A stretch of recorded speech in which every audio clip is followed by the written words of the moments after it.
Bueno, tenemos con nosotros al doctor Ruperto de la Garza Campos. Él es egresado de la Facultad de Ciencias Físico-Matemáticas de la UAM, licenciado en Física. De hecho, fue de nuestra generación de Juan Antonio y mía. Hizo la maestría en materiales en la Escuela Superior de Física y Matemáticas del IPN. Hizo un doctorado en materiales cerámicos en Inglaterra.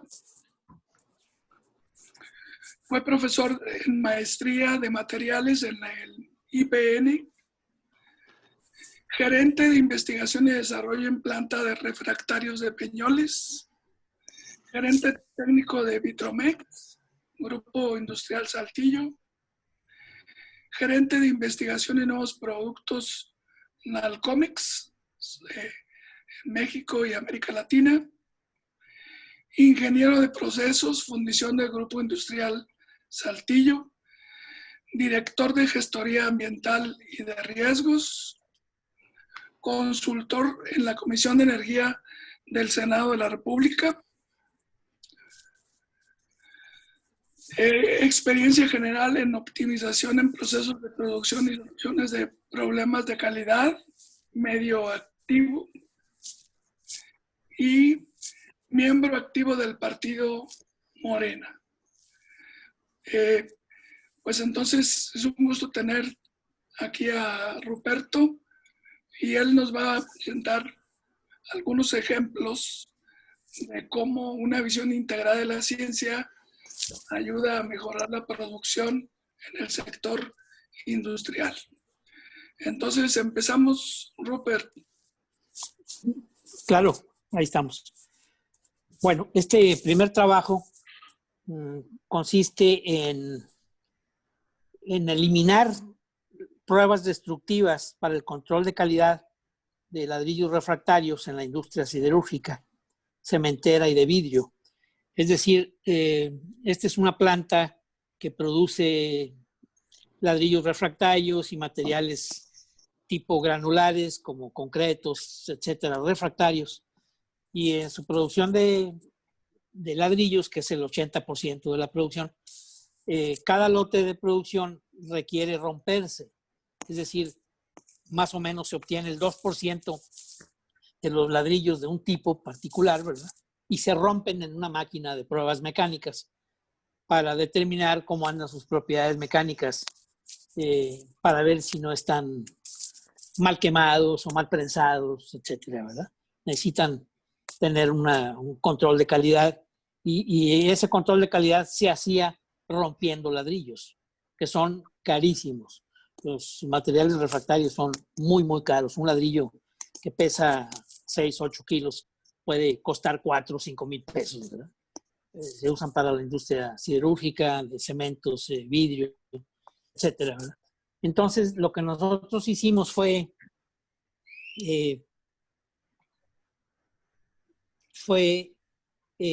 desarrollar un método alternativo, no destructivo. Para esto, el módulo de elasticidad del ladrillo. El ladrillo lo poníamos sobre 2 soportes y se golpeaba la pieza para que vibrara. Los soportes estaban calculados para tener unos puntos de apoyo particulares, ¿verdad? Entonces se golpeaba la pieza y se determinaba la frecuencia de vibración del ladrillo.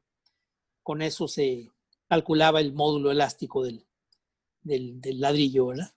Y lo que se hacía era tomar una muestra del lote que se iba a evaluar y se medía el módulo de elasticidad de todos, y se sacaba un valor promedio, una desviación estándar, etcétera, y eso se comparaba con un lote del mismo tipo de refractario, del mismo tipo de ladrillo, de las mismas dimensiones, de tal manera que se podía tener una relación entre la resistencia mecánica y el módulo de elasticidad, ¿verdad?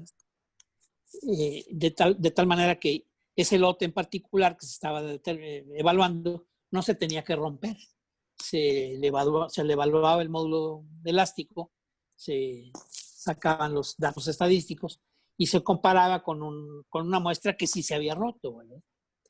Entonces esto permitió pues dejar de romper hasta el 2% de la producción. Estoy hablando de una planta que podría estar produciendo alrededor de 60 u 80 mil millones de pesos por año, ¿verdad? Entonces romper el 2% de la producción, de ese 80% pues era una cifra enorme, ¿verdad? Entonces se logró, dijéramos, hasta se hizo un programa para hacer comparaciones estadísticas de poblaciones, ¿verdad? De tal manera que se metían los datos de módulo elástico y el programa sacaba pues el promedio y la desviación estándar de la resistencia mecánica del lote, ¿verdad? Y eso se utilizaba para aprobar o para rechazar un lote, ¿verdad? Esto se tenía que hacer porque acá en México la industria siderúrgica se juntaron las varias empresas y decidieron que el IMIS, en aquel entonces Instituto Mexicano de Investigaciones Siderúrgicas, fuera un certificador de la calidad de los refractarios que se enviaban a las empresas, ¿verdad? Me pareció una idea muy buena, muy buena, ¿verdad? Porque luego se mejoró la calidad de los productos mexicanos. Al haber alguien, una empresa, una certificadora que evaluara pues la calidad de los productos, pues las empresas ya no hicieron pues sus enjuagues, vamos a decir, ¿verdad? Muchas empresas de refractarios estaban acostumbradas a, pues cuando un lote salía un poquito bajo, pues lo pasaban, ¿verdad? Y ya con esta certificación por un tercero, pues ya no se podía hacer eso. Y inmediatamente mejoró la calidad de la industria de refractarios, ¿verdad? Ese fue uno de los trabajos, ¿verdad? Y aunque parece muy sencillo, pues en realidad pues la industria no lo hacía. Nosotros desarrollamos el método, ¿verdad? Y lo implementamos y pues realmente representó ahorros muy importantes, ¿verdad? Inclusive, pues ese material que se rompía había que reprocesarlo, volverlo a moler y volverlo a dosificar, a prensar, a volverlo a quemar. Los ladrillos prensados entran a unos hornos de quemado de muy alta temperatura. Cuando yo por primera vez visité a la empresa, el director me estaba mostrando los hornos y me hablaba de 1850 grados centígrados. Yo no tenía conciencia de hornos con esa temperatura, 1900 grados centígrados. Bueno, pensé en un principio que a lo mejor me estaba diciendo unas cifras que no entendía. Pues no, sí las entendía, ¿verdad? Fueron unos hornos muy costosos. Inclusive uno de ellos me tocó a mí hacer dijéramos, la reparación, unos hornos que operan 10 o 15 años seguidos, sin pararse nunca, ¿verdad? Operan todos los días del año, todas las horas del año, 5, 10, 15 años seguidos, ¿verdad? Me tocó organizar y hacer la reparación de un mes y medio, ¿verdad? Son hornos muy delicados. En aquel entonces había 8 nada más en el mundo, ¿verdad? Y son unos hornos que en aquel entonces los fabricaba Bickley y la reparación pues la hacía gente de Bickley, ¿verdad?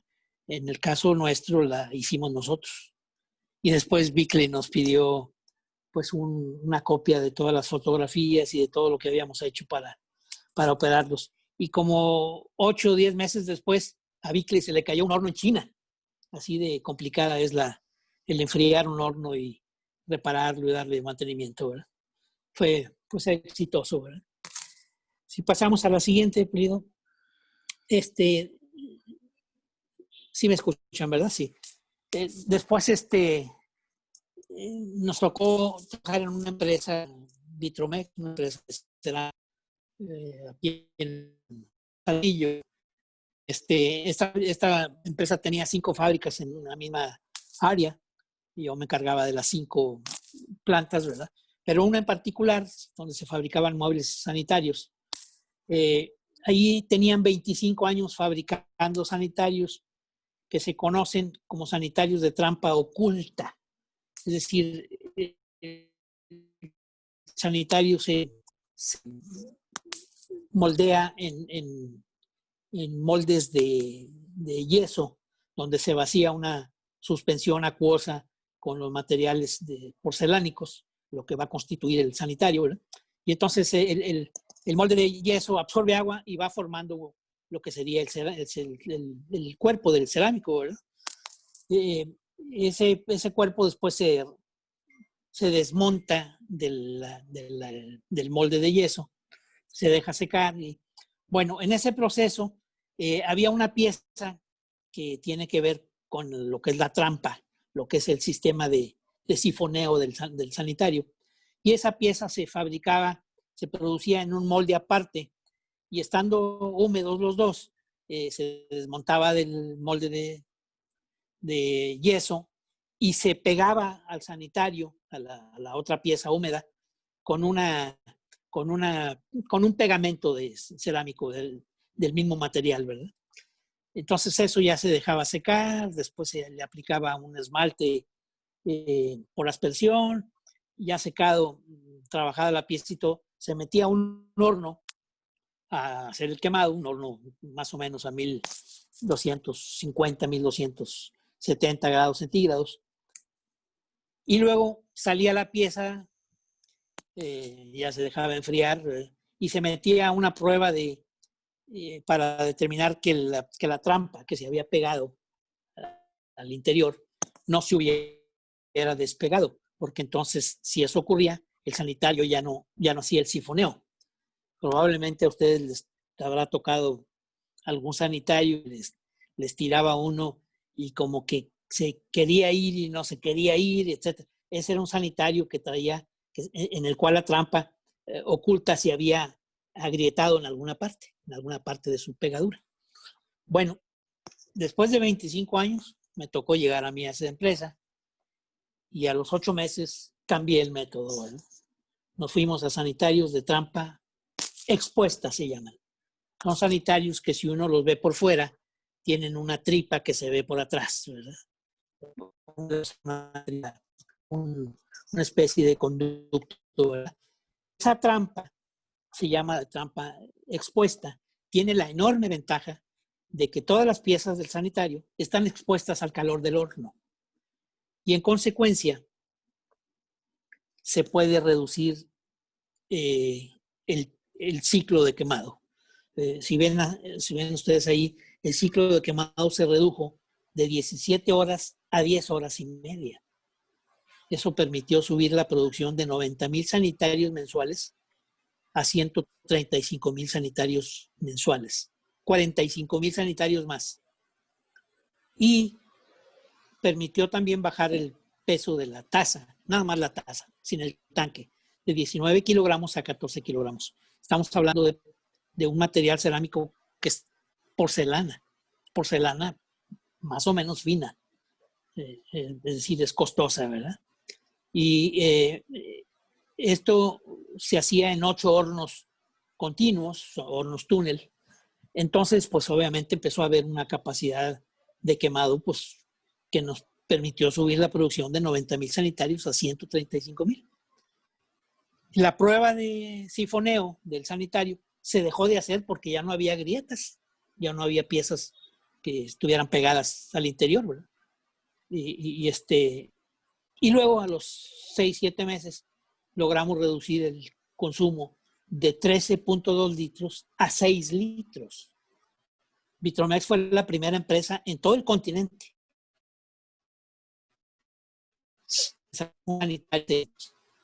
En todo el continente. Fuimos los primeros. Fuimos a las pruebas en Estados Unidos y el director del laboratorio fue el que me dijo, ustedes son los primeros. No hay nadie que tenga un sanitario de 6 litros en el continente, ¿verdad? Había algunas empresas en Francia que tenían sanitarios también ahorradores de agua, pero tenían un sistema de bombeo para hacer que el sifón trabajara, porque no había, es un sifoneo gravitacional, ¿verdad? Por caída libre.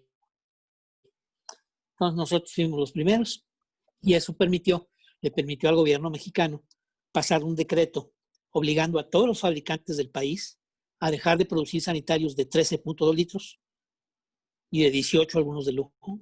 Y todos tuvieron 3 años para convertir su producción a 6 litros. ¿Qué debo decir? Pues este sanitario lo compraron todas las empresas en México, ¿verdad? Y copiaron el sifón. Y lo mismo ocurrió con los chinos. Los chinos se llevaron algunas piezas, ¿verdad? Y a los 3, 4 años aparecieron en el mercado mexicano con precios más bajos y terminaron quebrando a la empresa mexicana, ¿verdad? Llegó el punto en que la empresa mexicana hizo una red con los chinos para que le fabricaran el sanitario con la marca Vitromex. Entonces, los chinos lo fabricaban porque fue una guerra de precios terrible, ¿verdad? Llegaron, ese sanitario se vendía en $24 en el primero que sacamos nosotros. Llegaron los chinos con $21 y luego pues estos le bajaron a 19 y luego a 17, terminaron en 14 y Vitromex decidió ya no fabricarlo, sino comprárselo a los gringos, a los chinos, que los chinos lo maquilaran para el mercado mexicano, ¿verdad? Esa fue el triste final de este proyecto, ¿verdad? Pero bueno, provocó que en el mundo hubiera un movimiento de producir sanitarios ahorradores de agua. Ahora hay sanitarios que utilizan 4,5 litros, una cosa así, ¿verdad? Ese fue el impacto que tuvo este proyecto, ¿verdad? Si uno calcula lo que en ese entonces le representó para la empresa de Vitromex, 45,000 sanitarios más por mes, vendiéndose a 1,200 pesos el sanitario, pues implicó 648 millones de pesos más por año, ¿verdad? Y otras mejoras que hubo, porque a la hora de que el sanitario en verde, es decir, antes de quemarse, en lugar de que pesara 19 kilos, pesaba 14, la gente que los manipulaba, pues era una pieza más liviana, entonces había menos pérdida por golpes y por grietas, ¿verdad? En fin, fue una mejora muy interesante, ¿verdad? Después esa fábrica la compraron los alemanes y después para hacer sanitarios de lujo y luego la volvieron a comprar los gringos y ahorita opera con capital norteamericano, ¿verdad? Esa es la historia de este proyecto, ¿verdad? Luego hubo otro para la fabricación de monoblocks de hierro gris que sirven para fabricar motores automotrices a gasolina. Bueno, a gasolina y a diésel, pero estos en particular operan con gasolina. Esta empresa de fundición en Saltillo, que se llama del Grupo Industrial Saltillo, era la empresa independiente de fundición de monoblocks más grande del mundo. A veces no sabemos lo que tenemos en México. Bueno, había fundiciones para monoblocks más grandes que esta, pero pertenecían a empresas automotrices, por ejemplo, General Motors en Estados Unidos, Toyota en Japón, etcétera, ¿verdad? Pero esta era una empresa independiente que fabricaba monoblocks y de las independientes del mundo era la más grande, ¿verdad? Le fabricaba monoblocks a muchas empresas. Bueno, en los motores de General Motors, nosotros hicimos un estudio para gobernar un proceso en donde los corazones son piezas de arena sílica ligados, aglutinados con resina. Esas son las piezas que se usan al interior para dejar los huecos interiores de un monobloc, por donde pasa el agua de enfriamiento, por donde pasa el aceite, etcétera, ¿verdad? Así se llaman a las piezas estas que dejan los huecos, se llaman corazones. Esos corazones se meten en una pintura refractaria que se le adhiere al corazón. Esa pintura refractaria sirve para que el metal fundido, cuando se vacía, no penetre en el corazón, porque si penetra en el corazón, la arena sílica de los corazones queda atrapada en el metal y después es muy difícil limpiar los huecos interiores, ¿verdad? Entonces, a mí me tocó hacer un estudio, ¿verdad?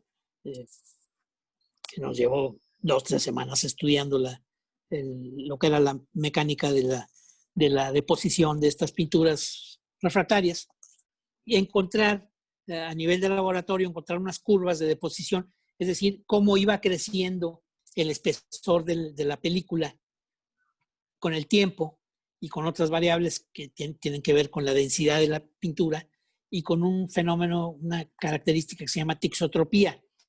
Es decir, estas pinturas cuando las deja uno de agitar, se forma una estructura, dijéramos como el catsup, donde ya no fluyen.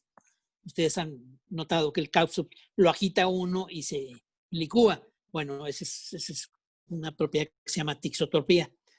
Entonces, nosotros encontramos estas gráficas que nos permitían controlar las propiedades de la pintura y, por el tiempo de inmersión, controlar el espesor de la pintura. Bueno, una vez que determinamos estas curvas, decidimos cambiar las condiciones de aplicación y, para darles una idea, empezamos a aplicarla un 9 de enero del 2001 y el 13 de enero del 2001, 4 días después, General Motors vino a hacernos una auditoría sorpresa porque el rechazo en la fabricación de los motores, esos monoblocks se mandaban todos los días a General Motors, aquí mismo en Saltillo, se mandaban pues 4,000, 4,100 monoblocks y de ahí se hacían 3,800 motores diarios.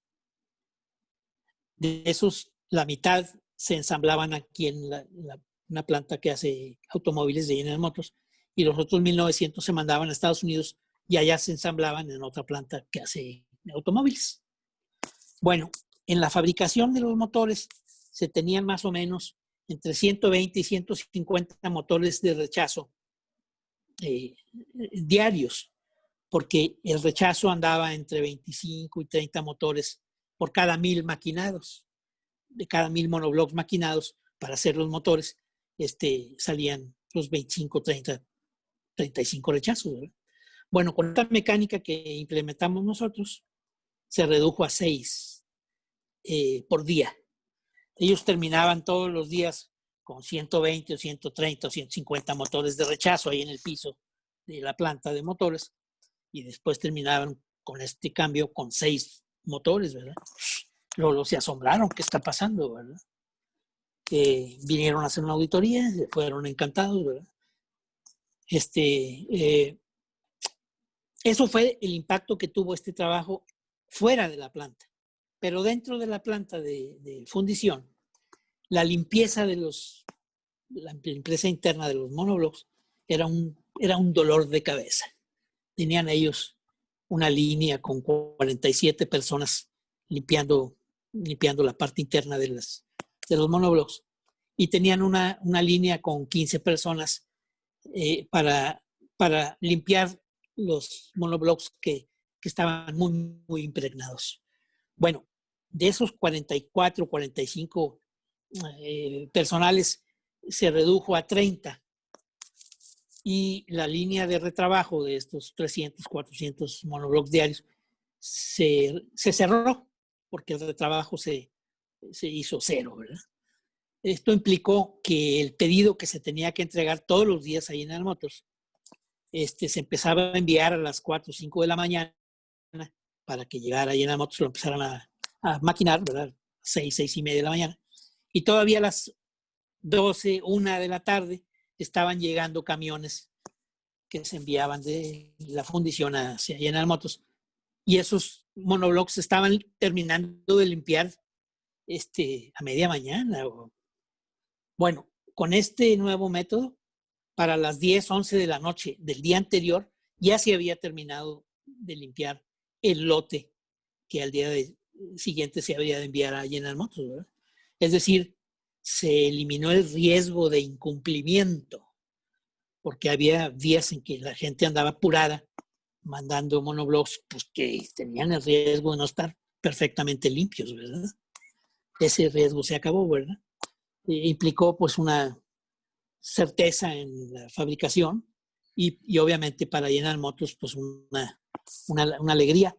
Y más porque esta planta, con esos 6 rechazos del pedido diario, de 2, 3 piezas de cada 1000, ¿verdad?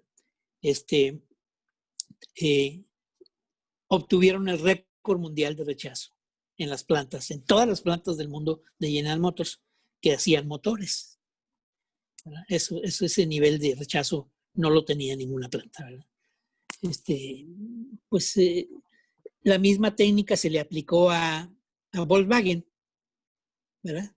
Bueno, en el caso de la reducción de motores en General Motors implicaba más o menos, hice un cálculo así muy somero, 114 motores menos de rechazo por día, a 17,000 pesos por cada motor, por 300 días del año, ¿verdad?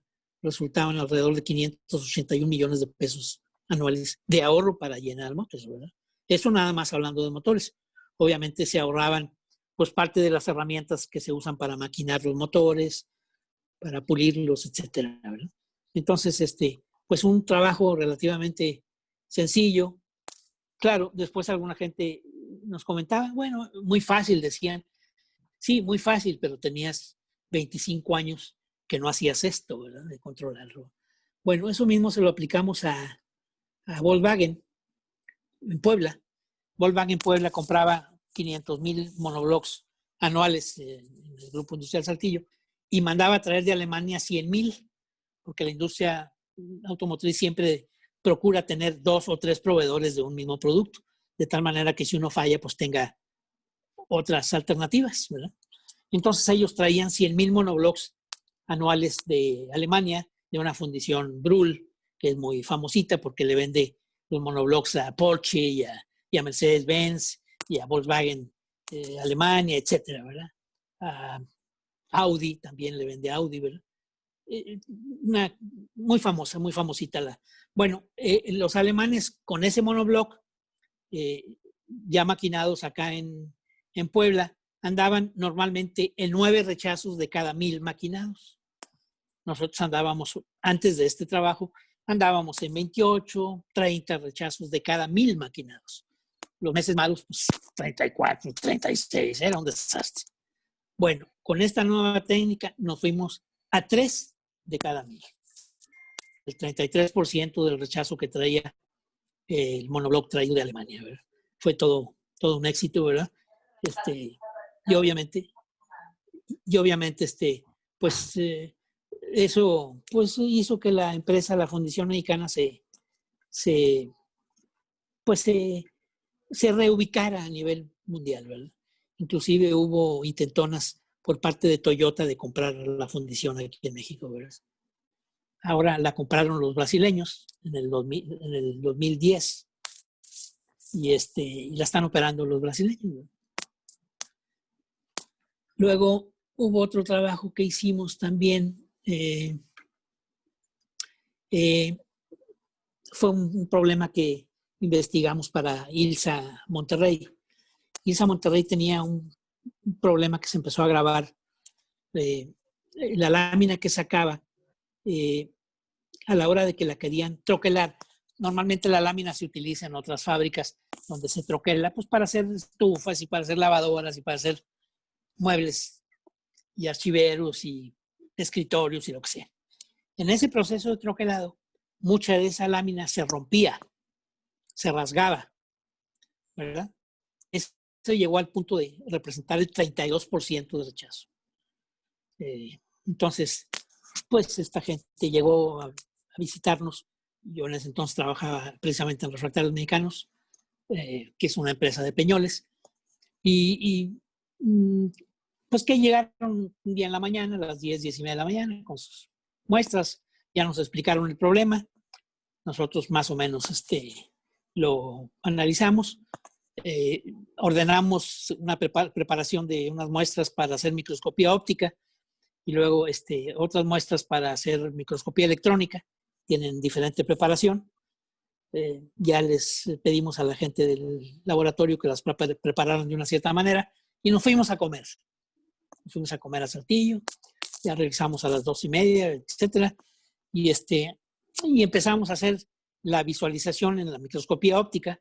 Y luego ahí nos dimos cuenta de que el problema tenía un origen endógeno.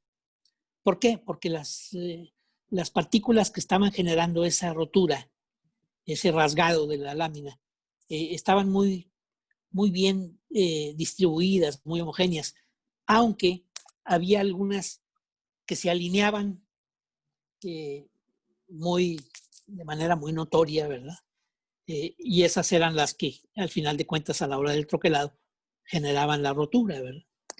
Bueno, a raíz de eso metimos las muestras al microscopio electrónico y ahí hicimos un microanálisis y determinamos que eran partículas frágiles de óxido de aluminio. ¿De dónde salía el óxido de aluminio?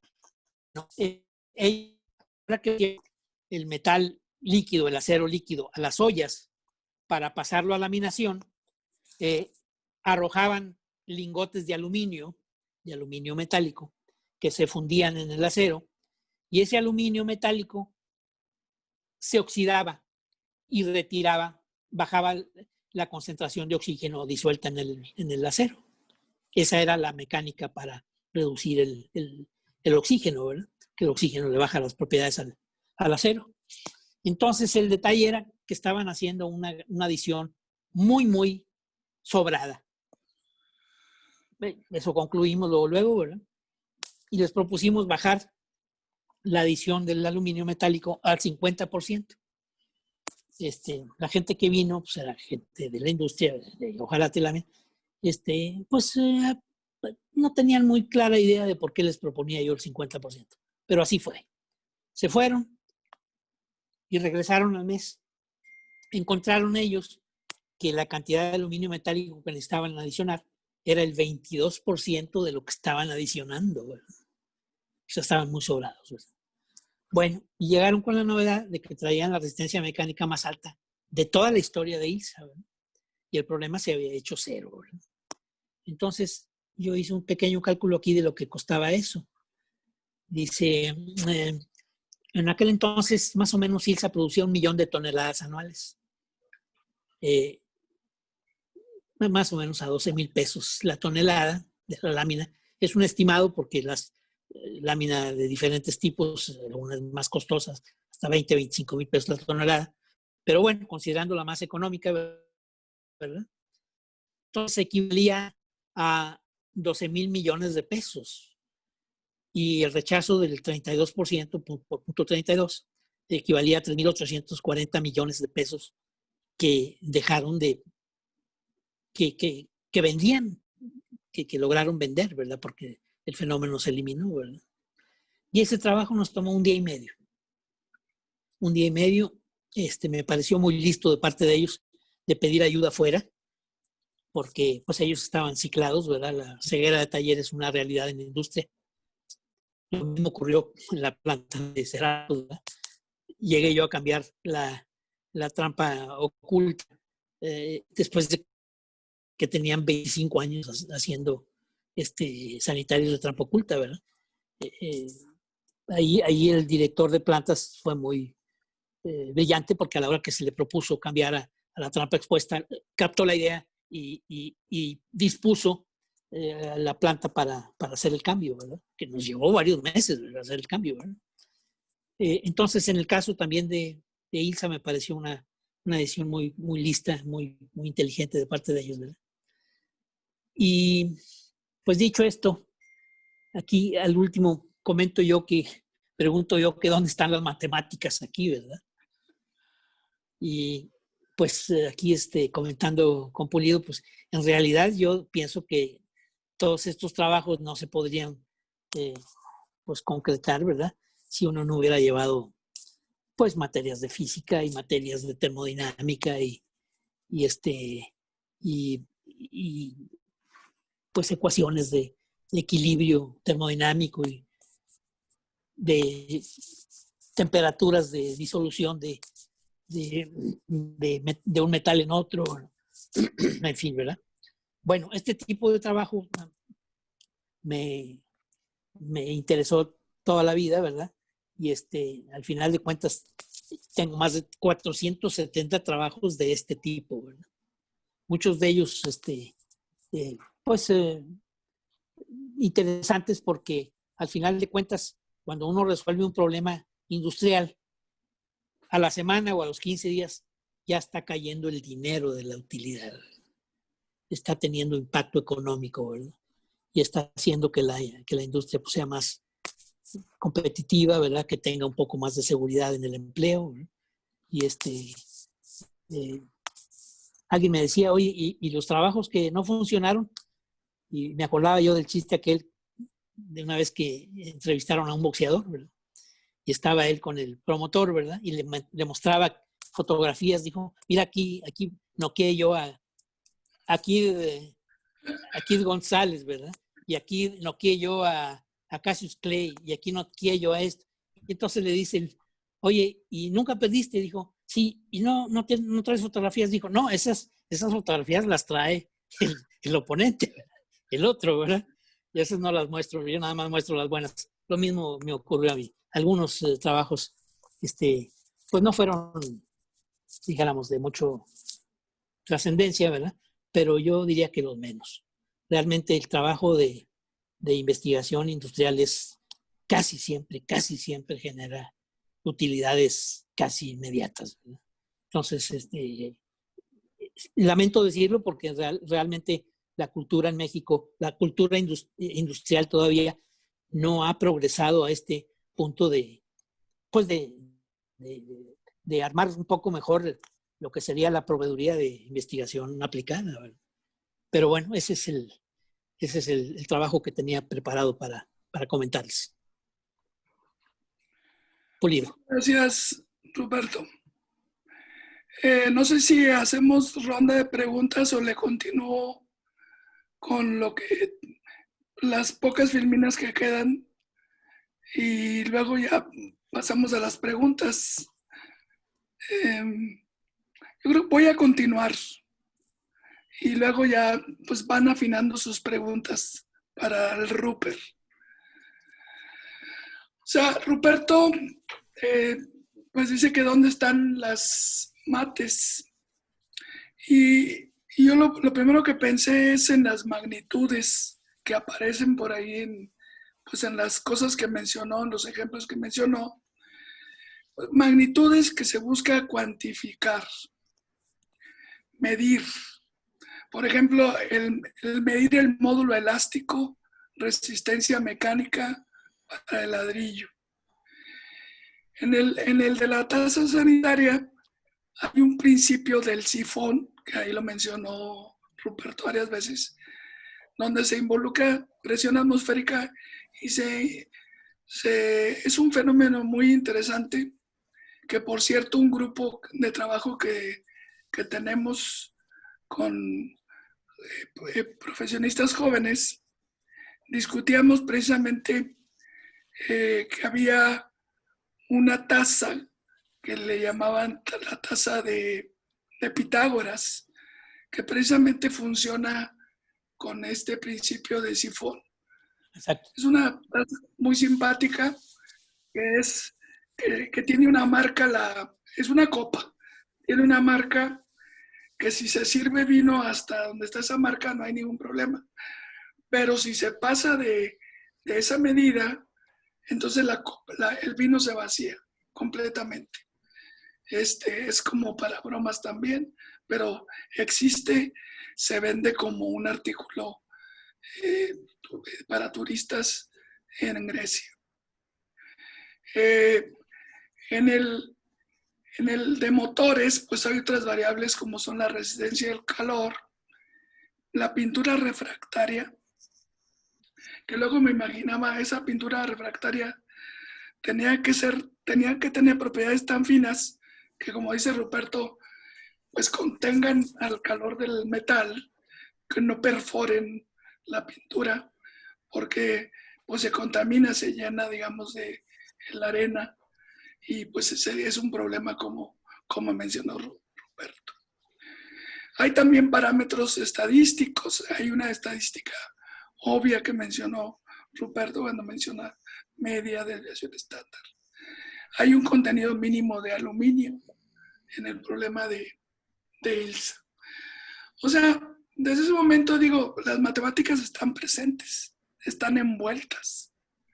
Lo que pasa es que pues uno no está acostumbrado a verlo de estas maneras, y menos los matemáticos que hemos crecido con la idea de que a la hora que se nos presente un trabajo con la matemática que conocemos, vamos a tener manera de resolver el problema.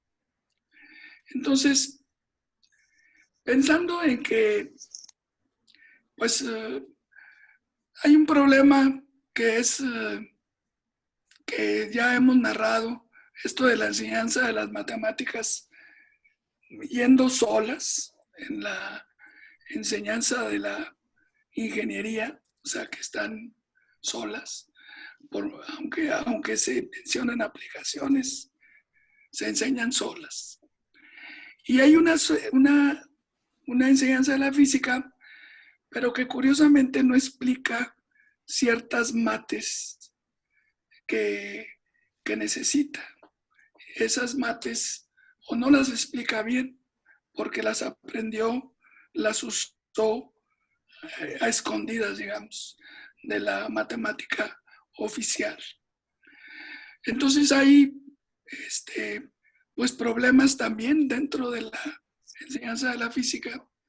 Y pues quiero mostrar 3 filminas con lo que dicen autores como Maxwell, Feynman y un artículo que me encontré muy reciente que mencionan esto que acabo de mencionar sobre la enseñanza, sus efectos y lo que ellos piensan. Por ejemplo, este es bueno, porque lo que hemos estado pregonando en este seminario es tratar de visualizar, de integrar, de ver los fenómenos alrededor de una enseñanza basado en la ciencia integrada para ingeniería. Creemos que esa es la forma de atender ese asunto de conocer ciencia física, pero no pensando en que primero les doy mate y luego vienen las aplicaciones, sino primero nos metemos a los fenómenos y vamos tratando de resolver con respuestas aproximadas al principio, como lo dirá uno de los que voy a presentar. Pero digamos que queremos acercarnos a una visión de ciencia integrada, y entonces esto es lo que dice Maxwell pensando en física y matemáticas. Este discurso a las secciones de matemática y física en Inglaterra. Ese fue en 1870. Y él dice, el estudiante que desea dominar cualquier ciencia en particular debe familiarizarse con los diversos tipos de cantidades que pertenecen a esa ciencia. O sea, cuando Ruperto me platicó por primera vez esos problemas, pues claro que no entendí nada, pero tienes un primer acercamiento. O sea, te tienes que familiarizar un poco con lo que está diciendo, con las palabras, con el problema. Dice, cuando comprende todas las relaciones entre estas cantidades, las considera como un sistema conectado y clasifica todo el sistema de cantidades como pertenecientes a esta ciencia en particular. Dice, esta clasificación es la más natural desde el punto de vista físico y generalmente es la primera en orden del tiempo. Lo va a decir porque por una pregunta que él mismo se hacía de ¿qué enseñamos primero, la física o las matemáticas? Dice, pero cuando el estudiante se ha familiarizado con varias ciencias diferentes, descubre que los procesos matemáticos y la serie de razonamientos en una ciencia se parecen tanto a los de otra que su conocimiento de la ciencia pueden ser de gran ayuda en el estudio de otra. cuando examina la razón de esto, descubre que en las dos ciencias ha estado tratando con sistemas de cantidades en los cuales las formas matemáticas de las relaciones de las cantidades son las mismas en ambos sistemas, aunque la naturaleza física de las cantidades puede ser completamente diferente. O sea, digamos que para apreciar la matemática, dice, es más, teniendo una serie de ejemplos donde veamos que las relaciones que se dan entre las variables son parecidas. Y es cuando dice uno, abstraes ese tipo de relaciones. Dice, por lo tanto, le lleva a reconocer una clasificación de cantidades según un nuevo principio, según el cual la naturaleza física de la cantidad está subordinada a su forma matemática. Dice, este es el punto de vista característico del matemático, pero ocupa el segundo lugar en el aspecto físico en orden de tiempo, porque la mente humana, para concebir diferentes tipos de cantidades, estas deben haber sido presentadas a ella por la naturaleza. Quiere decir, primero tienes que involucrarte con los fenómenos de la naturaleza. Y Feynman dice, cualquiera que desee analizar las propiedades de la materia en un problema real, querría comenzar escribiendo las ecuaciones fundamentales y tratando luego de resolverlas matemáticamente. Es como cuando un estudiante dice, ¿qué fórmula debo usar? O sea, como si todo fuera cuestión de eso, ¿verdad? Y esa es la esperanza que uno creía que tenía, uno que estudia matemáticas. Creía que cuando viera el problema, se le iba a iluminar y iba a decir, esta ecuación es la que tengo que usar. Pero dice Feynman, aunque hay personas que tratan de usar este método, estas personas son las que fallan en ese campo. El éxito real proviene de aquellos que comienzan desde un punto de vista físico. Personas que tienen una idea aproximada de hacia dónde van y que luego comienzan haciendo el tipo correcto de aproximaciones, sabiendo que es grande y que es chico, en una situación dada complicada. Y si esos problemas son tan complicados, que es útil tener una comprensión siquiera elemental, aunque inexacta e incompleta. Dice, y así el tema será uno sobre el que volveremos una y otra vez, cada vez con más y más exactitud, a medida que avancemos en nuestro curso de física.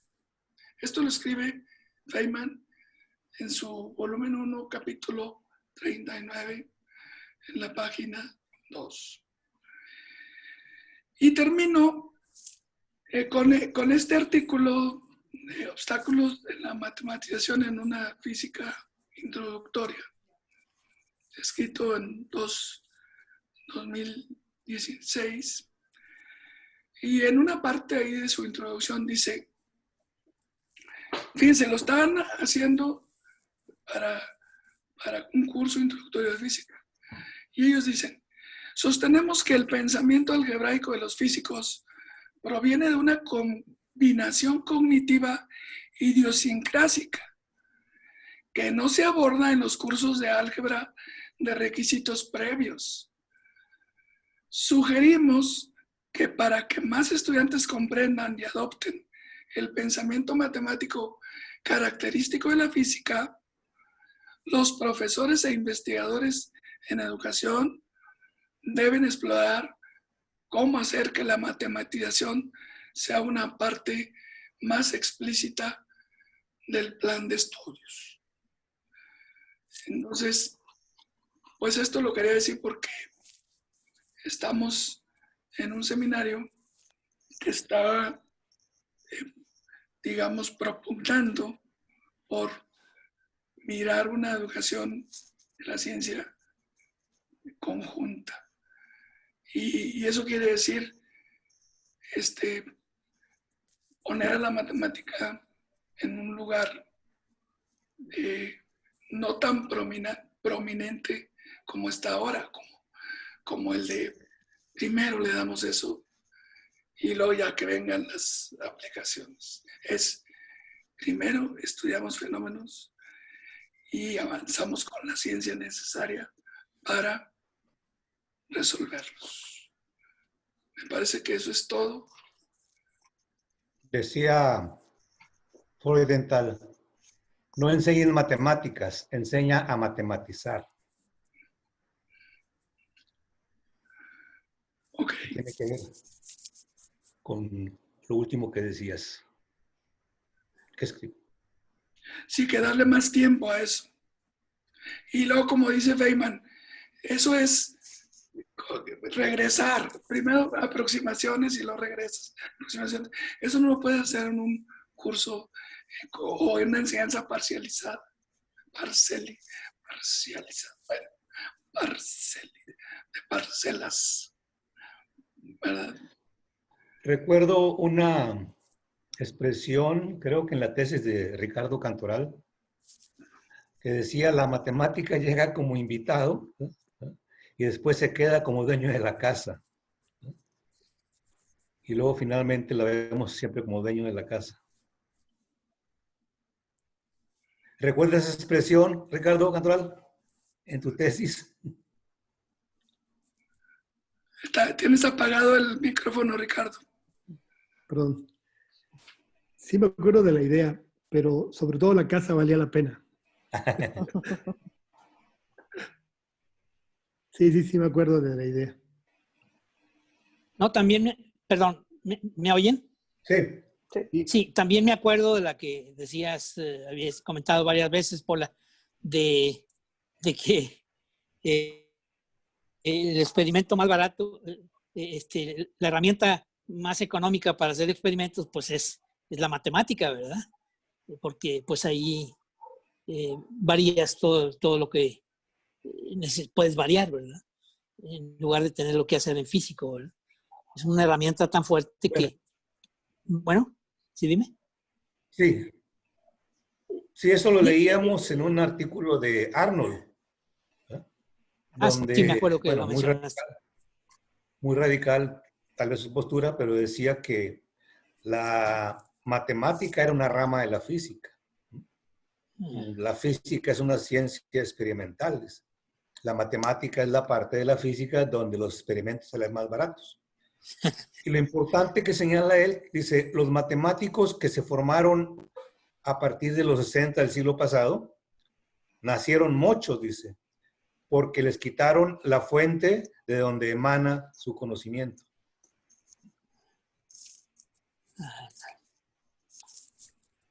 Y ahora nosotros queremos regresar a la madre. A la fuente. A la fuente. A la fuente.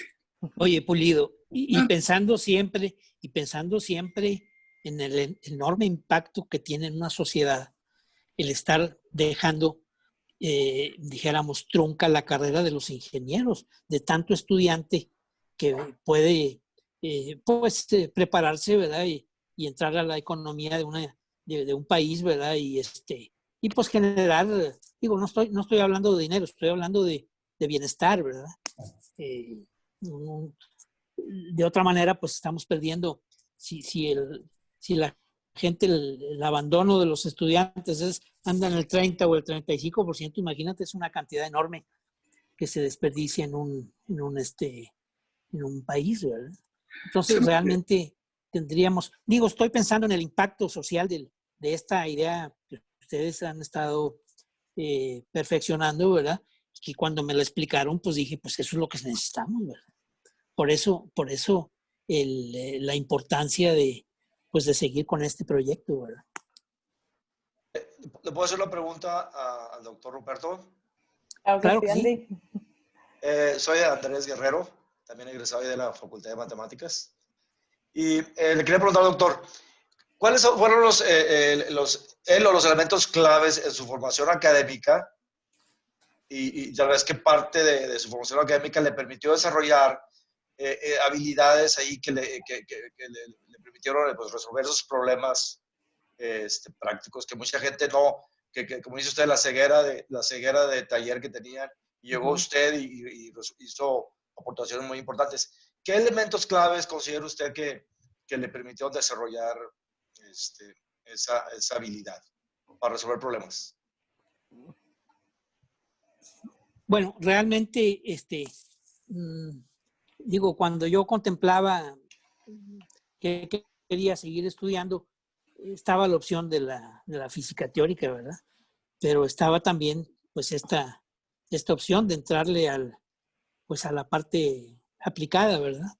Entonces, realmente, lo que creo yo que me sirvió mucho fue precisamente la maestría en materiales, ¿verdad? Cuando alguien me dice, oye, y el doctorado, ¿qué representó? Y les digo, el 7 o el 8%, pero la maestría representó el 90%, porque la gran mayoría de las herramientas que he usado en mi trabajo vienen de lo que aprendí yo en la maestría, ¿verdad? Digo, de hecho, cuando estuve yo en el doctorado me daba cuenta que muchos de los compañeros míos estudiantes no habían tenido esa preparación que yo sí tuve con la maestría, ¿verdad?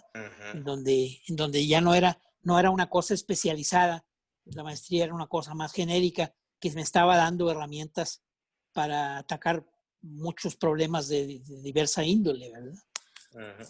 Me acuerdo muy bien, había un amigo muy cercano que fue el que me enseñó a hablar inglés cuando recién empecé yo, y él estudiaba física, también era un estudiante de física, y a veces a las 2, 3 de la mañana me tocaba, porque compartíamos un departamento, varios estudiantes. ¿Perdón? Bueno, eso era en México, no, pero allá en Inglaterra. Inglaterra. Si estudiante de física, ¿verdad? Me tocaba a las 2, 3 de la mañana, ¿verdad? Y me decía, a ver, Roberto, mañana tengo un examen de variable compleja, ¿verdad? Me decía, ¿tú sabes qué es eso? Sí, ¿cómo no? Yo sé qué es eso. Me dijo, oye, aquí tengo un problema con un señor Cauchy, ¿verdad? Y no puedo hacer una integral aquí. Y entonces me decía, ¿sabes de eso? Le decía, sí, ¿cómo no? Tráetelo. Y ya lo resolvíamos a las 2, 3 de la mañana, en un ratito, ¿verdad? Pero en un ratito. Decía, oye, ¿sí sabes? Entonces, digo, sí, nosotros sabemos más que ustedes. Nada más que ustedes entran de manera más directa a las áreas de especialización. Por eso para nosotros era muy fácil atacar muchos problemas, porque teníamos más bases, ¿verdad?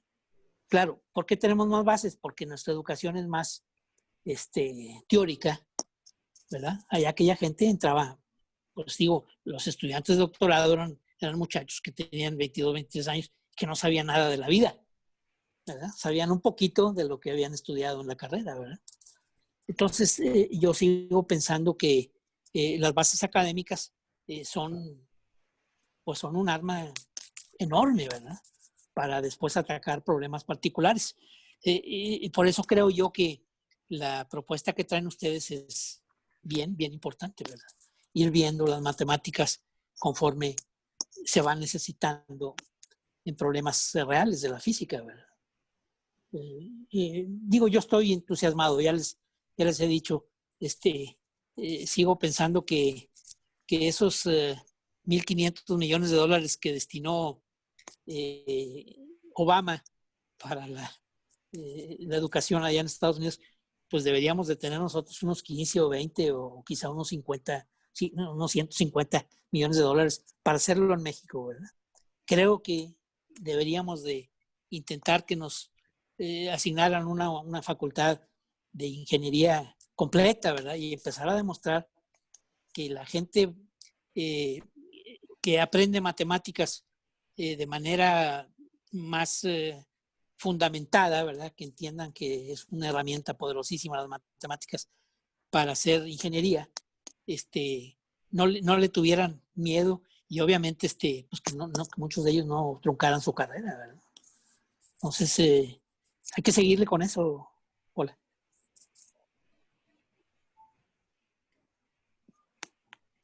Perfecto, gracias por la respuesta. No, hombre, ahí estamos.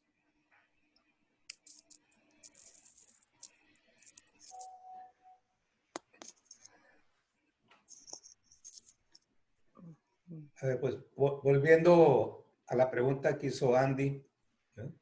En el primer ejemplo que diste, Ruperto, creo que es un ejemplo de muestreo, ¿no? Y lo que haces es sustituir la variable original por una que se llama variable pantalla. Entonces, el problema aquí es ¿cuál variable pantalla, no? De todas las muchas variables, ¿cuál es aquella que te permite, ¿no? Sustituirla? Y creo que ahí debe ser un conocimiento, pues, de la física, ¿no? La que te dice, esta es la que me va a permitir sustituirla y obtener los mismos resultados sin destruir la pieza, ¿no? Así es. Hay un caso que me tocó vivir en la fundición. Para mi gran sorpresa, hacíamos trabajos con una técnica japonesa en donde se hace un grupo de trabajo en la empresa para atacar un problema en particular y se invita a gente, dijéramos, de todos los departamentos de compras y de almacenes y de producción, y en fin, ¿verdad? Para que las opiniones sean diversas, que realmente sea una lluvia de ideas, ¿verdad?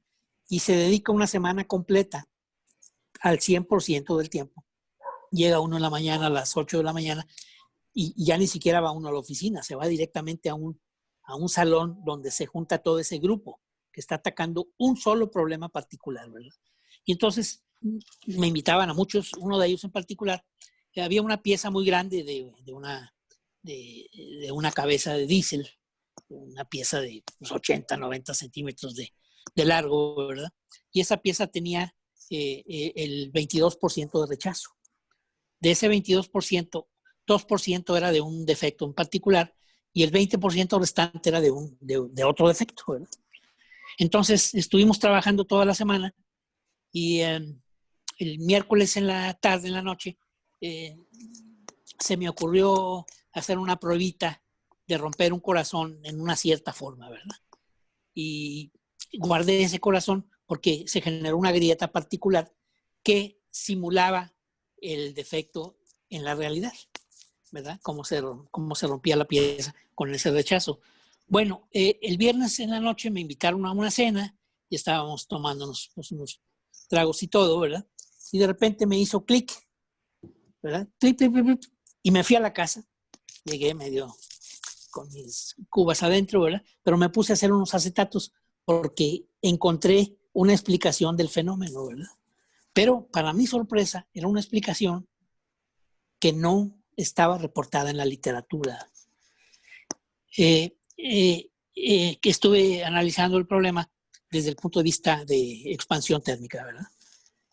Cuando se hace el diseño de los modelos y de los moldes y de todo, pues se toman ciertas dimensiones esperando que la pieza vaciada salga con esas dimensiones. La realidad es que no sale con esas dimensiones, porque los corazones, a la hora que reciben metal líquido a 1450, 1500, pues obviamente cambian sus dimensiones, ¿verdad? Por expansión térmica, ¿verdad? Bueno, pues ahí se les presentó una explicación posible, una hipótesis, ¿verdad? Y le apliqué la explicación al fenómeno. Y entonces una gente me dijo, uno de los ingenieros me dijo, oye, está muy teórico, Roberto. Le dije, no, pues así le dijeron a Newton cuando habló de la habitación, ¿verdad?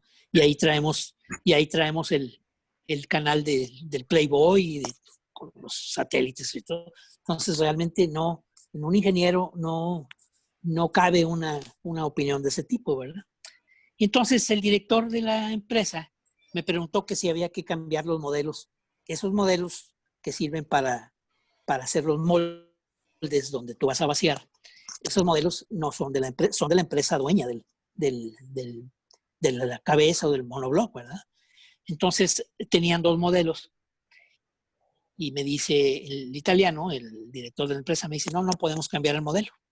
Pero había el director de las 3 plantas de fundición, que no es italiano, es un mexicano, es un licenciado en administración de empresas, muy listo, me hace la pregunta, me dice, oye, Roberto, y si cambiamos y si modificamos uno de los modelos, ¿a cuánto crees que se vaya a reducir el fenómeno? Que les comento, era el 20%, ¿verdad?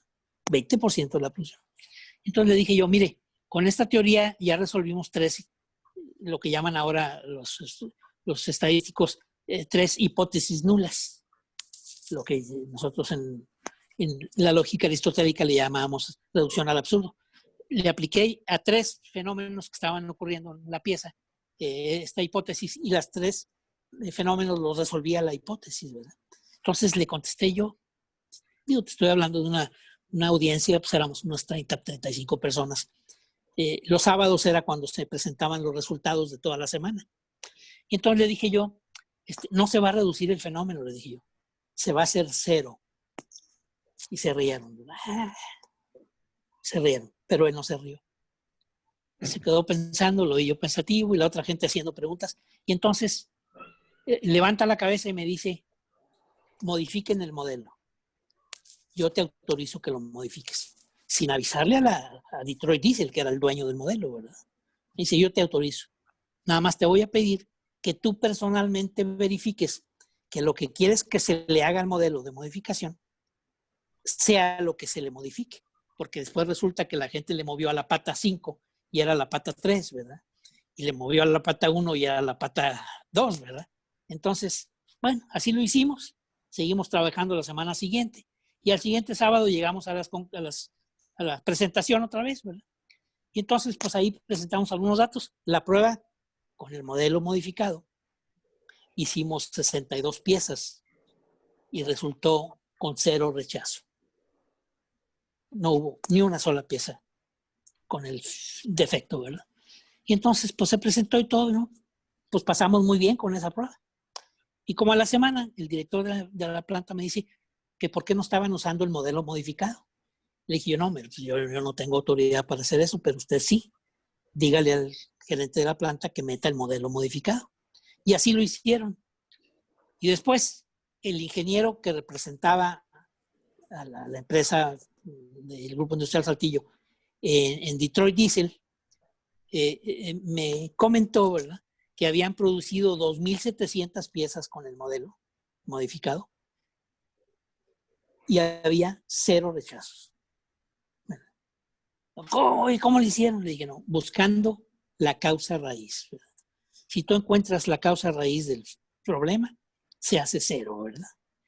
Y hace una semana, un arquitecto que me invita a las reuniones de los arquitectos aquí en Saltillo, me comentó que había conocido al director de finanzas del Grupo Industrial Saltillo en una reunión. Y entonces salió el tema, oye, ¿conoces a Ruperto? Digo, sí, cómo no. Dice, ¿qué tal? Dijo, no, Ruperto se lleva los defectos a 0. Esa es la impresión que tiene el grupo, ¿verdad? Cuando lo invitaban, el defecto se hacía 0. Y dice mi amigo el arquitecto, dice, yo no le dije nada de que te conocía ni nada, ¿verdad? Él me dijo eso. Y le dije yo, es que realmente a eso me he dedicado yo, a encontrar la causa raíz de las cosas, ¿verdad? Y eso se logra pues aplicando pues la física, ¿verdad? Aplicando la física, ¿verdad? Explicando qué es lo que está posiblemente generando el fenómeno, ¿verdad? Había otra pieza crítica terrible. Esa pieza traía el 52% de rechazo interno. De cada 100 piezas que vaciaban ellos, 52 salían rechazadas. Y ese 48% que podía estar bueno, se mandaba a Cummins, una empresa que fabrica motores a diésel, y de ahí volvían a salir entre 120 y 180 piezas de rechazo de cada 1,000 maquinadas, Pola. Cada 4 o 5 meses venía Cummins a cobrarle $500,000 de penalización a la fundición, ¿verdad? Por las piezas de rechazo que tenía que maquinar, ¿verdad? Bueno, en esa pieza se mandó a varias universidades norteamericanas, a 2 al menos, y me presentaron los reportes que habían mandado los gringos, y mi opinión fue que no habían encontrado la causa raíz. Dije, lo que están diciendo no es la causa raíz. Y entonces me acuerdo que alguien me preguntó, oye, ¿y por qué tú dices que no? Dije, no, porque yo tengo otra causa raíz, ¿verdad? ¿Y qué vas a hacer? No, pues voy a hacer una prueba para demostrar que la causa raíz que yo encuentro tiene más posibilidades de ser la real, ¿verdad? Y efectivamente así le hicimos. E hicimos una primera prueba con 35 piezas. En un defecto que estaba ocurriendo en el 52%, pues 35 piezas era un buen número de piezas, ¿verdad? Pues se mandaron maquinar a Cummins, 0 rechazo. Entonces, oye, ¿por qué salió 0 rechazo? Porque buscamos la causa raíz y la encontramos, ¿verdad? Esa es la idea. Por eso yo a la gente le digo, si tú encuentras la causa raíz, el fenómeno se va a hacer 0, ¿verdad? Porque lo vas a resolver, ¿verdad? Y así es como me ocurrió en muchas ocasiones, ¿verdad? En otras ocasiones nada más se mejoraba un poquito. Por ejemplo, cuando estuve en Vitromex, una pieza, se fabricaba un azulejo para baños, ¿verdad? Muy bonito, muy fino. Ese azulejo traía 72% de primera calidad y el resto, pues, segunda, quizá, y quizá un 7-8% de rechazo, ¿verdad? Y entonces se le hizo una modificación al diseño de la pieza y nos fuimos al 93% de primera calidad, ¿verdad? ¿Cómo? Cambiando la masa total que entraba al horno. Entonces el horno quemaba muy bien la cerámica, ¿verdad? La quemaba muy homogéneamente, ¿verdad? Y pues eso representa dinero. ¿Cómo le hice? Bajando el 8% la masa de cada pieza, ¿verdad? En lugar de que pesara 300 gramos, por decir algo, ¿verdad? Pues que pesara el 8% menos, ¿verdad? Y eso implicaba pues que lo que entraba al horno pues tenía menos masa y el esmalte se curaba de manera más bonita. Una pieza muy bonita, muy brillante, muy etcétera, ¿no? Entonces, en muchos casos lo que uno logra es mejorar un poquito la calidad, ¿verdad? En otros casos se eliminan los defectos, ¿verdad? Bueno, hay de las dos en el trabajo de la industria, ¿verdad? No siempre se elimina un defecto, pero se mejora la calidad de la producción, ¿verdad? Así es, Polita.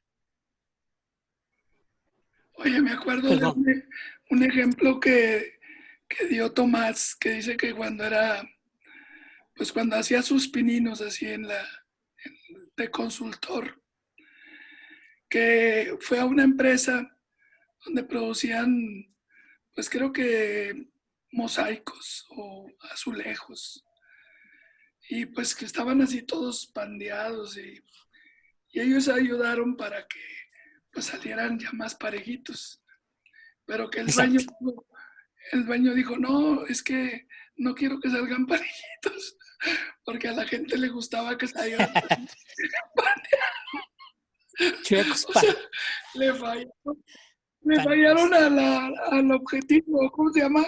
A la claro, sí. Pues medida, ¿no? Que querías. A que vieron informes, dijo, no, así no los quiero.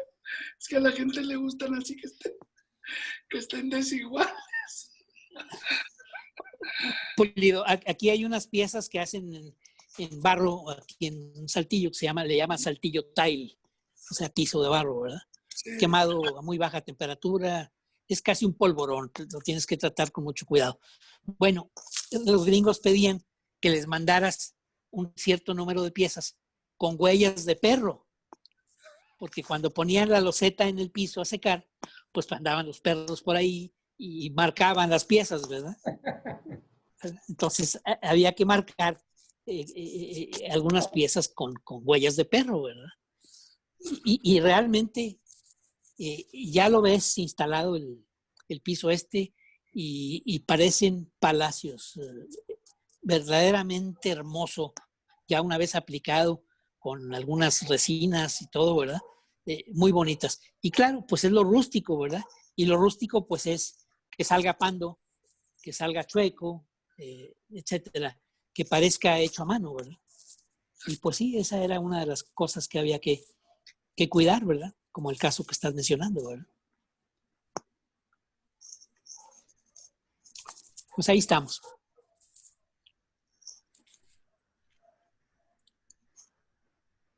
Tú. Una pregunta, ¿puedo? Sí, claro. Bueno, muchas gracias, Ruperto. No tengo el gusto de conocerte, pero ya te escuché. Me quedé pensando en la charla que nos dabas y yo creo también en la propuesta que han madurado Ricardo y La Pola, esto de una visión integrada. Y me pregunto cómo se integran, porque, y aquí quiero aprovechar tu experiencia, Ruperto. Fue claro en tu presentación que por un lado hay un manejo de conceptos, desde los más clásicos, porcentajes, razones, cotas, variaciones, variables, muestras. Es decir, hay un conjunto de conocimientos que son escolares. Pero detrás de eso estaban cosas que tú mismo dijiste, que esta idea de que detrás están la termodinámica, están principios de la física, y este detrás no es evidente, sino están ahí. Pulido decía que estaban como entreverados. Y yo me preguntaba si podíamos hablar de 3 modelos. Y aquí va a venir la pregunta. El primer modelo sería en una escuela de ingeniería, por ejemplo, o desde el bachillerato, uno ve la teoría, estudia la teoría. Haces que los jóvenes estudien la teoría. ¿De qué? Pues de lo que diga la asignatura. Y esperas que al final estos jóvenes la puedan integrar a un problema real o interesante para ellos. El otro modelo es, tú planteas un fenómeno. Y el fenómeno, por ejemplo ahora el COVID o un fenómeno va a atraer la atención del joven y va a buscar recursos matemáticos para intentar entenderlo, o biológico. Y un tercer modelo combina estos dos. Y en tu plática fue muy claro, había muchos momentos en los que estabas pensando matemáticamente, aunque hablaras de una cosa concreta. O sea, la forma de hablar, por ejemplo, para mí fue muy claro en el momento en el que dijiste esto que se dice las 3 hipótesis nulas es en verdad la reducción al absurdo. Esa forma de inferir no la vería alguien a priori, sino requiere como una cierta madurez, ¿no? O sea, darte cuenta que es equivalente. Entonces, mi pregunta, dado esos 3 escenarios, es, ¿por dónde empezar? O sea, ¿qué tipo de fenómenos son aquellos que tendrían que ser, o en qué momento, para que el joven integre tanto el pensamiento matemático como su conocimiento técnico, científico, pero también el conocimiento del fenómeno real, ¿no? Y yo creo que es ahí donde aún los físicos dicen, no, primero tiene que estudiar toda la teoría. Igualito que en matemáticas, o sea, primero tiene que estudiar toda la teoría. Y esa es una duda que tengo. ¿Cómo empezar? Si llega un joven, su primera clase y nos escucha, ¿qué sería lo primero que yo le diga, no? Es decir, ¿cómo elijo eso primero? Es por ahí mi reflexión. Si pudieras ayudarme a entender.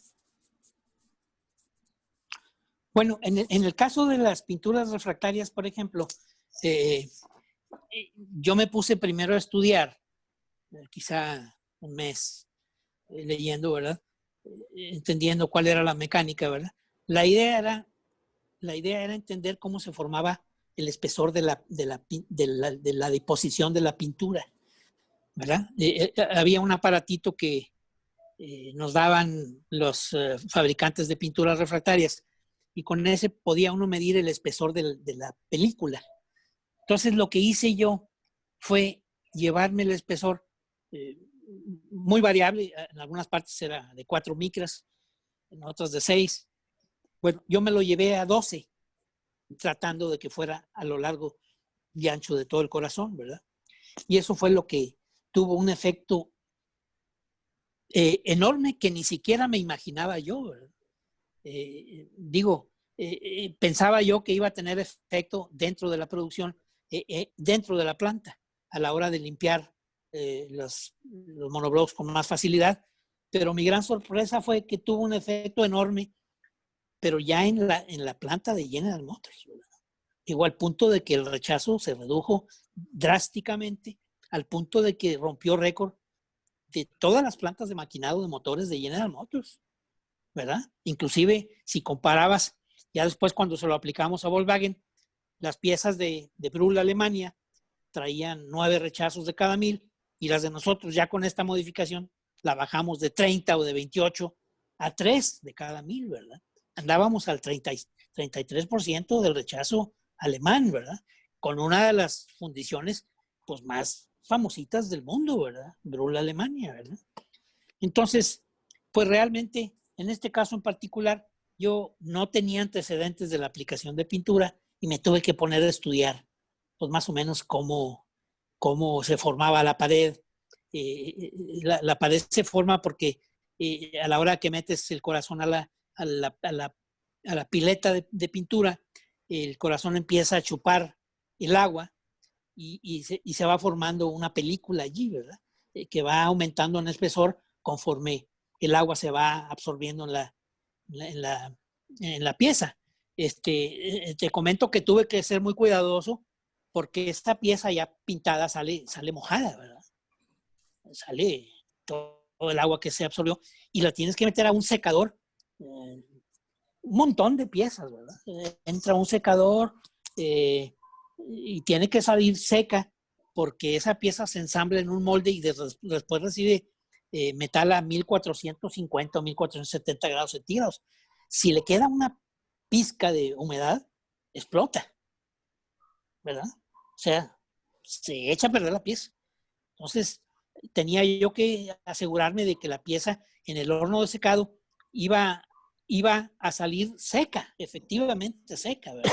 Porque la cantidad de agua que iba a tener que secar no era la misma que secaba antes, ¿verdad? Cuando la pieza la metían y la sacaban en un medio segundo, ¿verdad? Yo acá calculé que debían dejar la pieza en la pileta 2 segundos exactamente, ¿verdad?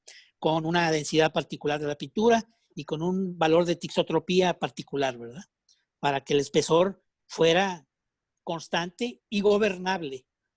Es decir, la primera prueba que hicimos, comento que nos fuimos a 2 segundos, la pude yo haber hecho a 3 o a 1 segundo y medio, por ejemplo, ¿verdad? Entonces me fui a 2 y ese fue el resultado. Y ahí la dejamos, porque los resultados eran muy buenos, ¿verdad? Pero estrictamente hablando, pues fue una prueba y error, ¿verdad?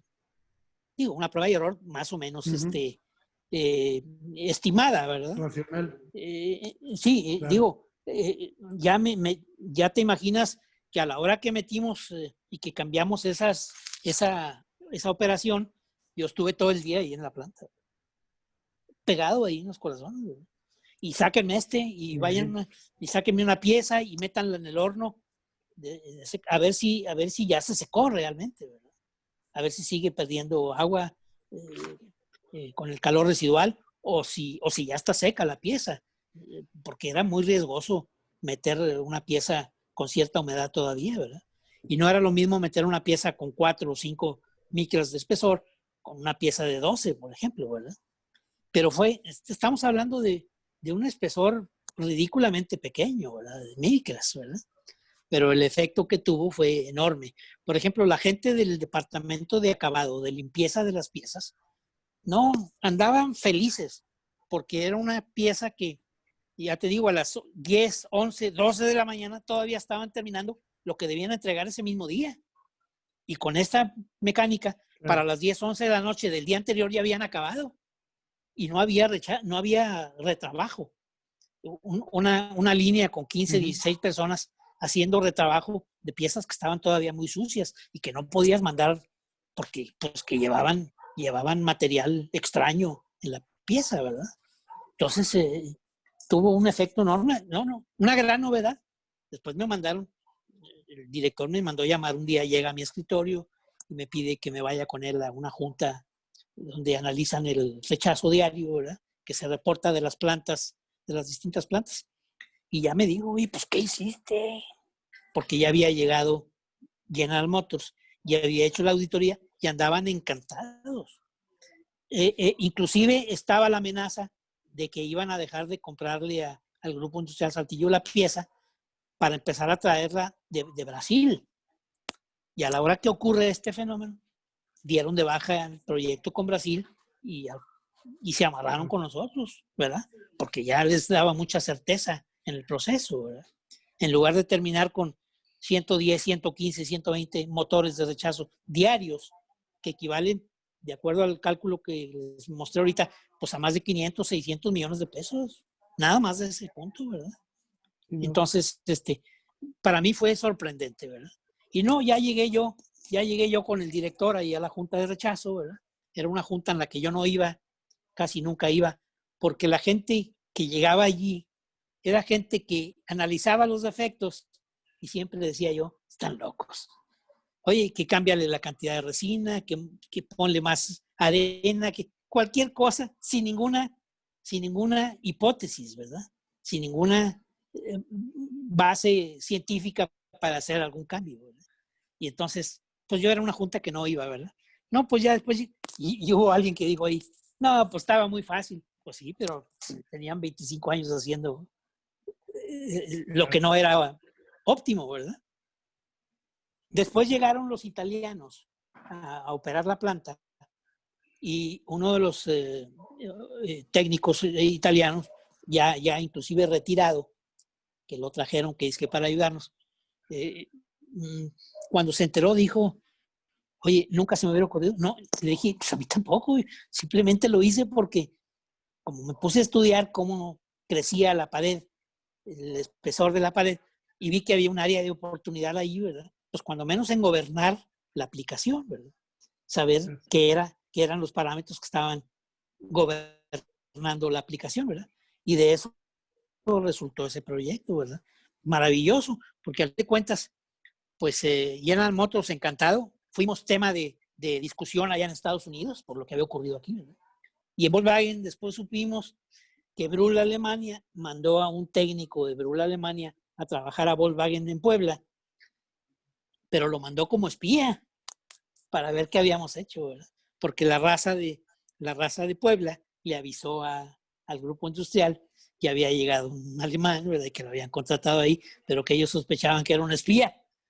Y lo metieron a hacer una auditoría acá a ver qué habíamos hecho, ¿verdad? O sea, quiere decir que para mí la lección es, si quieres que algo mejore, pon a alguna gente a verlo.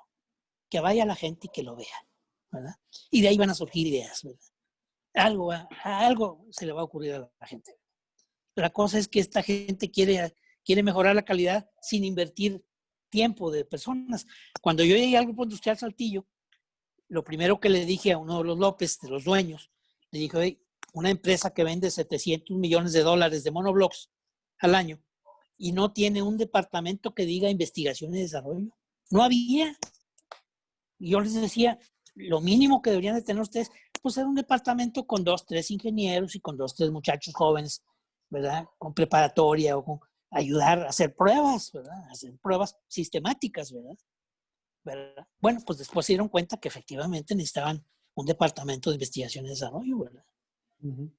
Y el éxito está en poner gente, pues digo, gente que traiga alguna base científica como para como para que la probabilidad de encontrar mejoras pues sea más alta, ¿verdad? Claro. Que empiece a dar resultados, ¿verdad? Pero- Yo le decía, alguna gente me dice mi esposa, oye, ¿y a ti qué te tocó? Le dije, bueno, pues me tocó la satisfacción, pero bien podría haber sido que alguien de ahí me dijera, oye, te vamos a dar 1 al millar. Bien Yo contento. tendría varios millones de pesos en mi haber, ¿verdad? Oye, Porque yo Rupert, calculo, sí, sí, déjame seguirle. seguir con Claro. lo que preguntó Ricardo, que la verdad es que es una pregunta tremenda, es la de los 64,000 pesos, porque la verdad es que es una situación compleja desde el punto de vista, digamos, didáctico, administrativo, de conjuntar recursos, digamos, preparar gente, mucha preparación. Pero creo que hay algunas como pautas que podrían usarse por la experiencia que hemos tenido, lo que hemos visto. Por ejemplo, creo que en el último de prepa se podría hacer un curso como el que teníamos de elementos del cálculo. O sea, ese curso, bueno, un poco modificado con lo que ya hemos hecho en el TEC de Nuevo León. Ese curso es como para aglutinar muchos elementos que andan por ahí con los muchachos, que todavía no los enlazan, o sea, todavía no saben ni para qué, los traen sueltos. Lo que siempre han dicho que ahora sí le encuentran sentido, o los profesores, o sea, como que es un curso súper elemental, y de hecho nosotros estábamos dispuestos a que se fuera a prepa, y no se fue un tiempo, y funcionaba bien, pero no se fue por cuestiones políticas académicas, o sea, de las repercusiones que tenía para el TEC. Estoy hablando del TEC. Entonces yo digo, lo primero que tenemos que hacer es tener un curso básico quiere decir muy simple de matemáticas, pero con esas ideas que nosotros hemos visto que aglutinan argumentos simples y que realmente te dan pauta, que significan algo, quieren algo. Me estoy refiriendo también a las primeras partes del cálculo, o sea, de que las curvas en lo infinitamente pequeño sean rectas, que eso es muy usado en física también de introductoria de primer orden, o como se le llama, las primeras ideas en física. Y precisamente ese artículo que mencionaba, junto con otros que he conseguido, pues es que los muchachos pues tienen un problemón porque el profesor les dice de una manera o no les dice cómo es que están funcionando esas cosas, cuando el curso oficial de matemáticas está diciendo otra, que incluso les hablar de un cociente de diferenciales. O que, ¿qué es eso? ¿Qué es simplemente un infinitesimal? O sea, como decir, ganar el terreno ideológico, por lo menos en lo básico, en los diferenciales de primer orden. O sea, y coincidir completamente con el límite cuando hace la derivada. O sea, cuando hace eso. O sea, y eso te da chance que en los primeros semestres hables de mecánica. O sea, que empieza a hablar de las curvas de las partículas que se mueven. Y puedes hablar de los planetas, puedes hablar de Newton, donde usa precisamente esas ideas que nadie te explica. Entonces ya tienes una rama,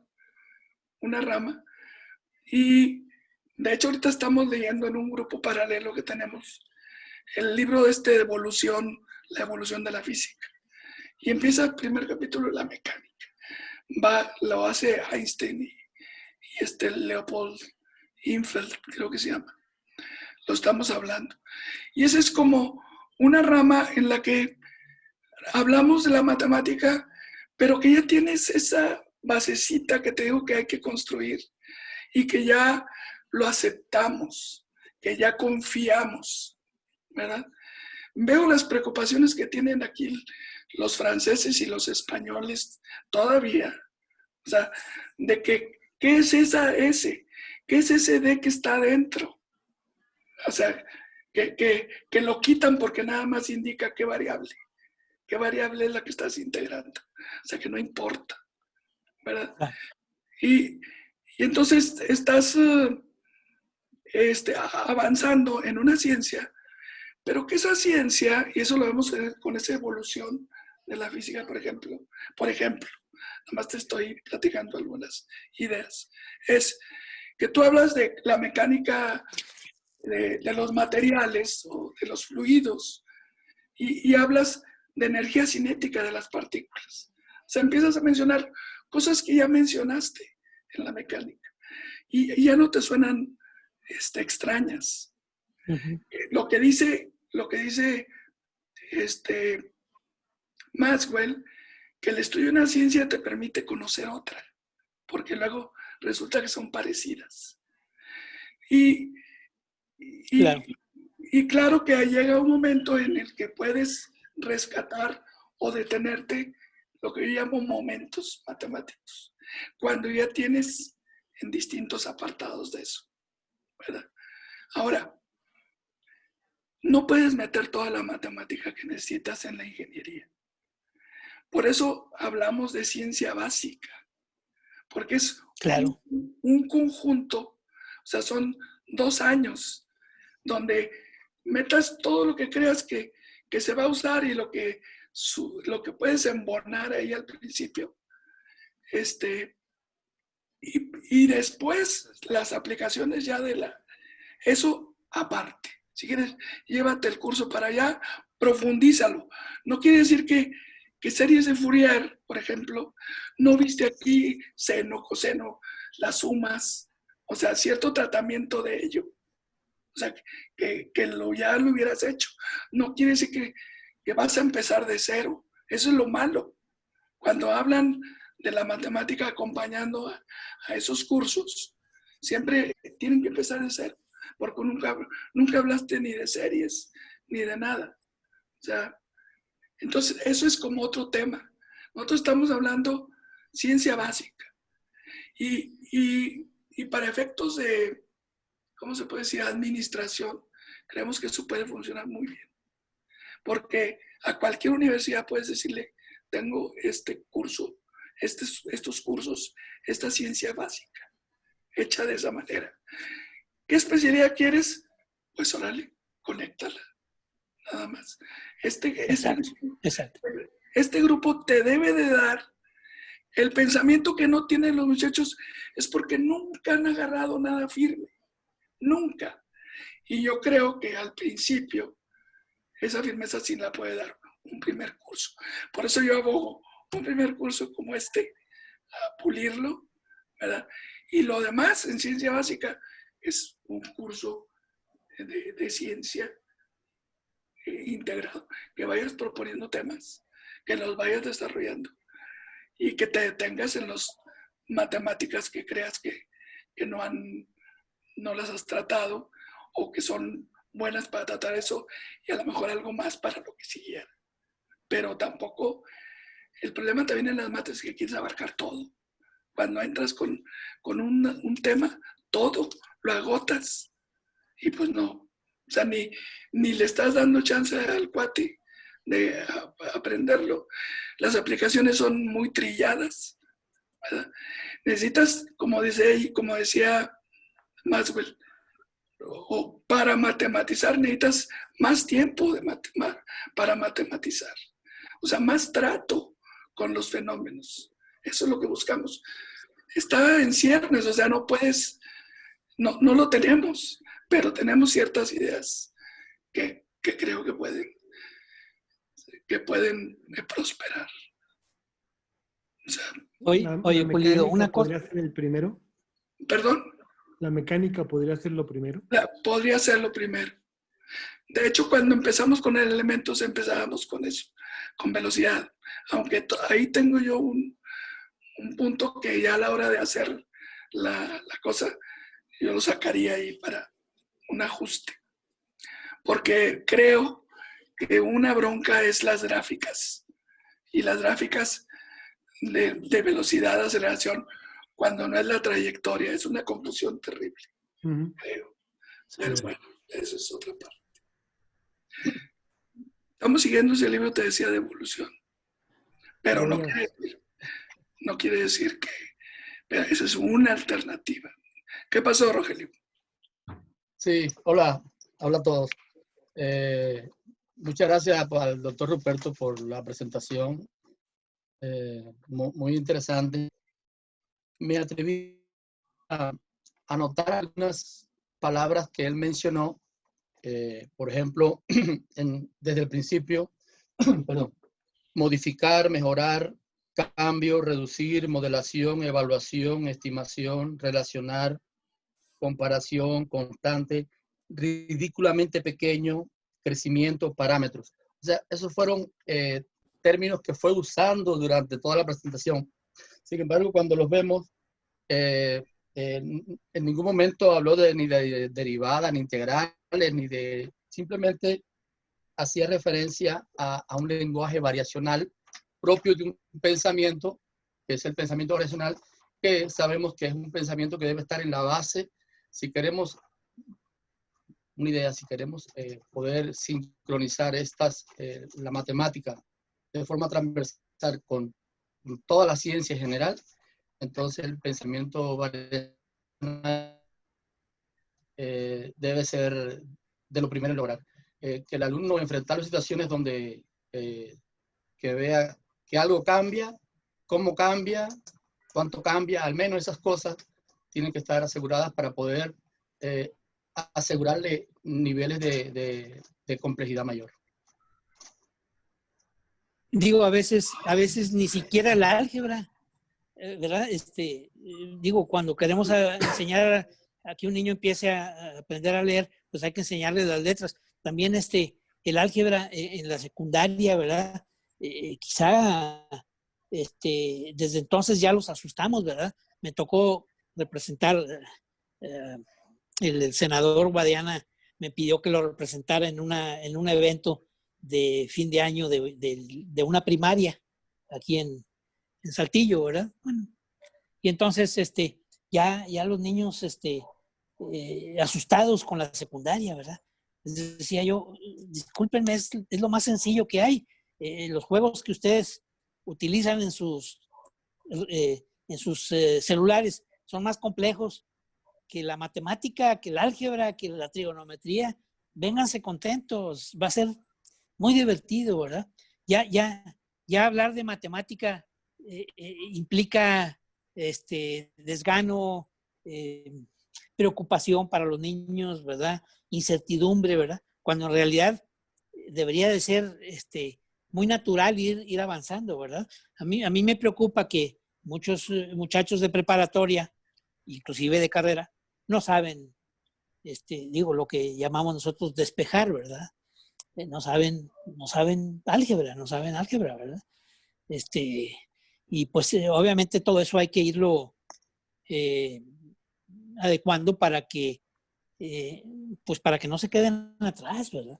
Porque me pregunto yo cuántos muchachos de ingeniería reprueban sus cursos de matemáticas, de cálculos, de física, porque todavía le tienen miedo a las literales, le tienen miedo al álgebra, le tienen miedo a las ecuaciones, ¿verdad?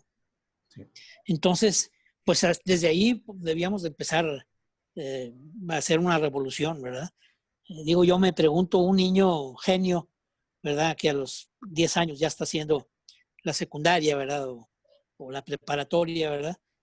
Pues tuvo que aprender a leer y a escribir y a manejar el álgebra y a manejar la geometría analítica y luego el cálculo. Y quiere decir que si lo presentamos, el material lo presentamos con cierta sencillez, ¿verdad? Es decir, ahí es donde el método es importante, ¿verdad? Por ejemplo, la que traen ustedes, ¿verdad? Del cálculo, ¿verdad? Yo por eso sigo diciendo, hay que hacer lo posible porque nos den una facultad de ingeniería, ¿verdad? Y entrarle con esto, ¿verdad? 2, 3, 4 maestros, entrarle y demostrar que el rechazo, que la deserción va a bajar de manera natural, ¿verdad? Y que Oye, Rupert, podemos, sí. ahorita que dijiste que descubriste de raíz el problema, la raíz. Se me hace que eso es lo que queremos. O sea, porque esto ya lo hemos hecho, se hace en muchas partes, de modificarle aquí, que cambiarle acá, que dar un curso propedéutico, que poner asesorías, que hacerlos trabajar más, que muchas cosas. Pero son las que vemos que se hacen y no cambia. Sigue habiendo el problema. Pero porque yo digo, el problema es la raíz, o sea, eso de haber independizado las mates. Claro. Un error. Mata. Sí, mata. Sí, Pero porque... fíjate que hay una aparente paradoja, ¿no? Porque de los 3 modelos que planteaba Ricardo Cantoral, ¿no? Al primero se refería al tradicional o al que impera. Sin embargo, estamos viendo a un profesional exitoso, me refiero a Ruperto, y sin embargo su formación fue muy, muy tradicional. ¿Sí? Entonces diría a la gente, ¿para qué le mueves? Mira, ahí tienes el éxito de la gente, ¿eh? Como Ruperto, que su formación fue de la más tradicional que te puedas imaginar. ¿Sí? Entonces, creo que el comentario de Cantoral pues era provocativo, ¿no? También en ese sentido, ¿no? Que debemos tener elementos para decir, sí, pero son garbanzos de a libra. No es que todo el que pase por el discurso tradicional, ¿verdad?, vaya a ser tan exitoso como lo fue en este caso Ruperto. Es uno de los no rechazados. Uno de los no rechazados. Pues sí. Sí, pero, ¿no? Pero sigue ahí en la mesa de la discusión de esos 3 modelos, ¿no? O sea, u otros, ¿no? O sea, ¿por qué es necesario, ¿no?, el que hagamos un cambio, ¿no? O sea, que no sea sensual, ¿no?, el cambio, sino que sea totalmente argumentado, ¿no? No lo digo porque no lo tengamos eso, sino porque decía ahorita Ruperto, vamos a una universidad, ¿no? Pues debemos ir, ¿verdad?, con todos los elementos, ¿no?, como para justificar, ¿no?, de pe a pa que una propuesta como la que estamos vislumbrando, ¿verdad?, puede ser una mejor alternativa para formar mejores ingenieros. Por último, quiero comentarles, a mí me sorprende mucho, por ejemplo, dijéramos, el desgano contra Einstein, ¿verdad? Cuando él sale con la novedad esta de la relatividad, ¿verdad? De la relatividad especial, ¿verdad? Y los grandes científicos de la época se burlaban de él. Gente que tenía supuestamente una mecánica de análisis y de raciocinio pues sofisticada, ¿verdad? O sea, lo que quiero remarcar es que la ceguera de taller es canija, ¿verdad? Los prejuicios toman mucho tiempo en modificarse, ¿verdad? Y eso es lo que a mí me gustaría, que el prejuicio social que se tiene de que las matemáticas, de que la secundaria y de que la preparatoria y que las mates, realmente deberíamos de lograr que ese prejuicio de desgano y de terror, ¿verdad?, que tienen algunos estudiantes, ¿verdad?, que inclusive escogen su carrera por donde se supone que no hay mates, ¿verdad? Es una locura, ¿verdad? Entonces, yo creo que esos ejemplos que han tenido ustedes esas vivencias que han tenido ustedes de muchachos que aprenden cálculo, ¿verdad? Y que ni se dieron cuenta que estaban usando cálculo, ¿verdad? Eso es lo que deberíamos de intentar, ¿verdad? En esta presentación que les digo yo el cierre de año de los niños de primaria, ¿verdad? Estaba ahí el director de la escuela, ¿verdad? Y la representante de la Secretaría de Educación y todo, ¿verdad? Se reían de que yo les decía les decía a los muchachos, no hombre, se van a dar una divertida con el álgebra, ya verán. Inclusive cuando la mamá le pregunte, oye, ya llegaron tus amigos, oye, sí, oye, y les pregunten, vamos a la plaza a ver muchachos, y alguien les conteste, no, mira, aquí estoy haciendo unos ejemplos de álgebra, ¿verdad? Otro día los veo, ¿verdad? Y se reían, ¿verdad? Se reía el director de la escuela, cuando en realidad, pues eso debería de ser un gusto para los niños, ¿verdad? Estar descubriendo el mundo teórico, ¿verdad? El mundo teórico del álgebra, de las matemáticas y de la geometría, ¿verdad? Cómo nuestros, los griegos, un griego, la gente discutiendo en la Edad Media que si la Tierra era plana, que si era redonda, y un Eratóstenes allá 2000 años antes de Jesucristo, ¿verdad? Que ya había calculado la circunferencia de la Tierra, ¿verdad? Con el 1.8% de error, ¿verdad? Un geómetra natural, ¿verdad? Entonces, pero la circunferencia era una línea recta, ¿no? Por eso cuando alguien me dice a mí, oye, no, pues que Cristóbal Colón y que no sabía que la Tierra era redonda. No, yo creo que Cristóbal ya sabía, porque evidentemente, les decía yo, hay mucha gente en Estados Unidos que no sabe dónde está El Salvador, ¿verdad? Ya sabía, ¿verdad? Colón, pero era mucho más grande que lo que él creía. Ese era el problema de Colón. Claro, Oiga, pero Eratóstenes... Rupert, ¿No? es que Si me hubiera da dicho eso, Pulido, no lo financia la reina. Sí. Me apena con Ruth, que es nuestra huésped. Y ya tenemos que cerrar la sesión. Sí, Jóvenes, ya tenemos que cerrar, sí. un placer. Nos vemos en 15 días. Vamos a trabajar Ruth y yo, pues unas vivencias que hemos tenido con algunos profesores y qué se desprende de la matemática, cómo la ven ellos, profesores de ingeniería, y cómo la acostumbramos ver nosotros, y que eso ha modificado un poco nuestra vivencia.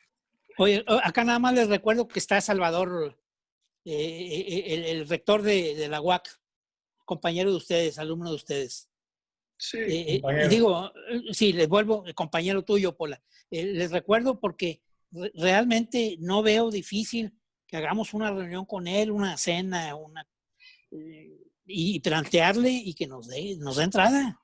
Yo vuelvo a repetir, hay que entrarle a los golpes para sobre la marcha, como decía que él, a mí me decían que por qué me había propuesto como candidato a la diputación en el 2015, ¿verdad? Que cuando no íbamos a ganar, dije, no íbamos a ganar, pero íbamos a poner el balón en movimiento, ¿verdad? Y ya en el 18 ya ganamos, ¿verdad? Hay que poner el balón en movimiento, ¿verdad?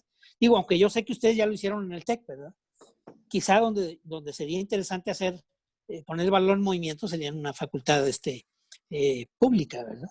De tal manera que empecemos, empecemos a mover el balón, ¿verdad? Eso está pendiente, sí, cómo no. Bueno, chicos, vuelvo a gracias. decir que ya es tiempo y pues nos vemos. Muy bien. Hasta luego. Nos vemos. Gracias. Muchas gracias, Roberto. Muchas gracias. Hombre, gracias. Saludos, Ricardo, Roge. Chao, Ruth. Ivonne. Gracias. Chao, hasta luego. Ricardo. Adiós. Eric y Ricardo Viret. Hasta luego, buenas tardes. Hasta luego. Dijo Ricardo, ya se despidió de 3. Sí, Ricardo Cantoral, Ricardo Virete, Ricardo Pulido. Ruperto Virueta es ingeniero ambiental. Ya. Sí, un saludo para todos. Saludos. Gracias, Ahí hermano. estamos. También. Bueno, Nos vemos en luego. 15 días, ¿verdad? Nos vemos en Hasta luego, sí, cómo no. Gracias. Hasta luego. Bye, bye.